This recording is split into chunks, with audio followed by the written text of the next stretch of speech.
ایک گاؤں میں ایک بڑھیا رہتی تھی۔ اس کا ایک کامچور بیٹا تھا۔ شیخی بگھارنے میں بہت ماہر تھا۔ اس کو شیخ چلی کے نام سے پکارا جاتا تھا۔ بڑھیا محنت مزدوری کر کے اپنا اور اپنے بیٹے کا پیٹ بھرتی تھی۔ ایک دن بڑھیا بیمار ہو گئی۔ گھر میں کھانے کو کچھ نہ تھا۔ رات کو ماں بیٹا دونوں نے فاقہ کیا۔ اگلے دن ماں نے کہا، اب تم کچھ کام کرو، جنگل سے لکڑیاں ہی لا کر بیچ دیا کرو تاکہ گزر اوقات اچھا ہو سکے۔ شیخ چلی نے جنگل کی راہ لی۔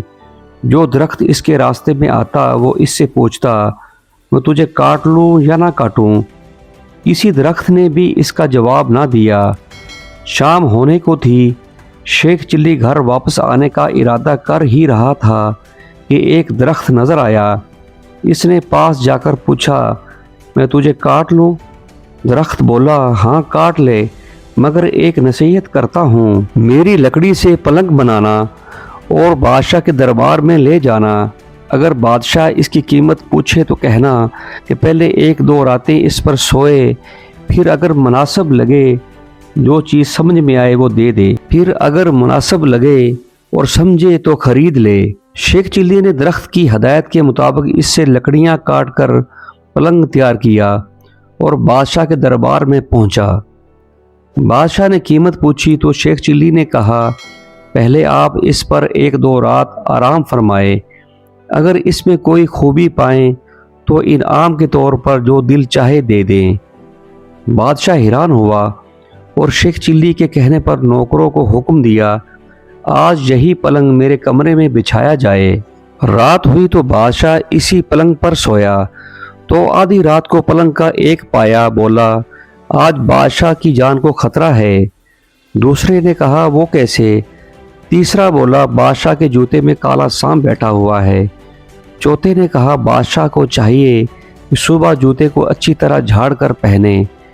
بادشاہ نے ایسا ہی کیا۔ واقعہ بادشاہ کے جوتے میں ایک سانپ بیٹھا ہوا تھا۔ دوسری رات جب بادشاہ سویا تو پھر پایوں نے باتیں شروع کی۔ ایک بولا کہ تم پلنگ کو سنبھالے رکھو، میں کچھ خبریں جمع کر کے لاتا ہوں۔ تینوں پایوں نے پلنگ کو تھامے رکھا۔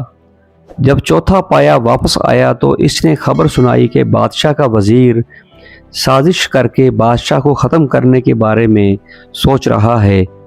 پھر دوسرا پایا گیا اور خبر لایا کہ بادشاہ کی ایک کنیز وزیر سے مل کر بادشاہ کو زہر دینا چاہتی ہے۔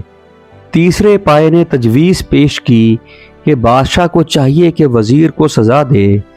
چوتھا پایا گیا اور یہ خبر لایا کہ بادشاہ کو جو دودھ صبح پینے کو دیا جائے گا اس میں زہر ہوگا۔ بادشاہ یہ سب سن کر بہت حیران ہوا اور پریشان بھی ہوا۔ وہ پلنگ کے چارے پایوں کی بات سن رہا تھا۔ صبح اٹھ کر جب اسے دودھ دیا گیا تو اس نے نہ پیا بلکہ ایک بلی کو پلا دیا۔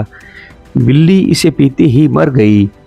کنیز سے بادشاہ نے تحقیقات کی تو معلوم ہوا کہ زہر اس کے وزیر نے ایک کنیز کے ذریعے دودھ میں ملوایا تھا۔ بادشاہ نے وزیر کو وزارت سے برخاست کر کے جیل بھجوا دیا اور اپنی کنیز کو محل سے نکال دیا۔ بادشاہ نے شیخ چلی کو بہت انعام دیا۔ دربار میں اس کی عزت ہونے لگی۔ شیخ چلی مالدار ہو گیا اور اپنی ماں کے ساتھ بڑے آرام کی زندگی بسر کرنے لگا۔